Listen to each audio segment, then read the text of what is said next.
Yo mga idol, kumusta? Mandrik mga sports TV nga pala.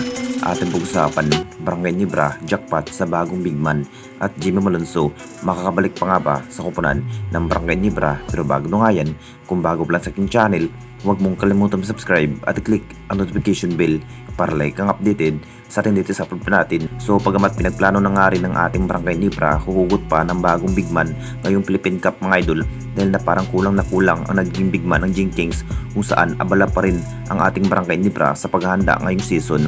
Masasabing ito na nga bang hinihintay ng lahat kung ano ang dapat gawin ng ating Barangay Nibra, dahil butas ng karayom pa rin ang kanilang malampasan bago makuha ang hinahangad na makuha ang malaking tagumpay sa ating liga. Kailangan na nga ba ng malalakas bilang big man? Posibleng kukunin na nga ba ang nasabing big man na si Greg Slaughter mga idol? Alam na rating lahat kung ano ang nagiging performance, lakas pa rin sa bindid area ang nasabing big man, dahil makapagtala pa rin ng maraming maiitala ang nasabing big man. Kung tutuusin mga idol, mapapalakas na nga rin ang magiging pwersa ng Jinkings kapag may Greg Slaughter ang makakatamdim ni Japet Aguilar. Nakita naman nating lahat kung ano ang dapat gawin ang nasabing big man kung sakaling makapagdesisyon na ang Jinkings na mapupunta itong si Greg Slaughter mga idol sa poder ng ating Barangay Nibra.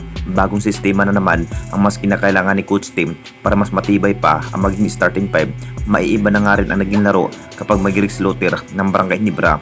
Tulad nga ni Japet Aguilar, may pwersa rin ito si Greg Slaughter mga idol. Kung makapagdesisyon dito ang Barangay Nibra Management, dagdagan ng bagong lineup ng Barangay Nibra, talagang si Greg Slaughter nga ang mapili bilang bagong makasama sa lineup. Talagang malaking offer rin kay Greg Slaughter mga idol, 4 years contract sa kupunan ng Jinkings.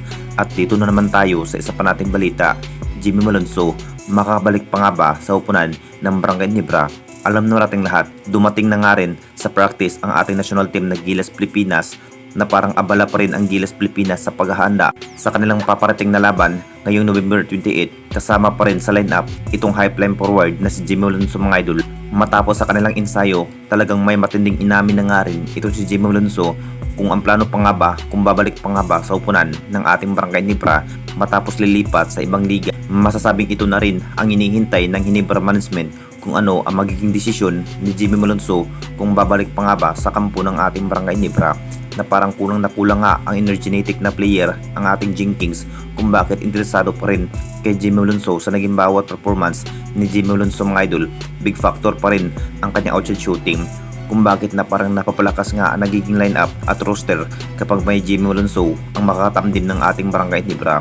May pag-asa pa naman itong si Jimmy Malonzo na makakabalik sa lineup anytime. Sabi pa nga rin ni Coach Tim, dahil mas kinakailangan pa rin ang nagiging performance ni Jimmy Malonzo, makapagtala pa rin itong si Jimmy Malonzo ng maraming maiitala kapag mabibigyan ng mahabang minuto.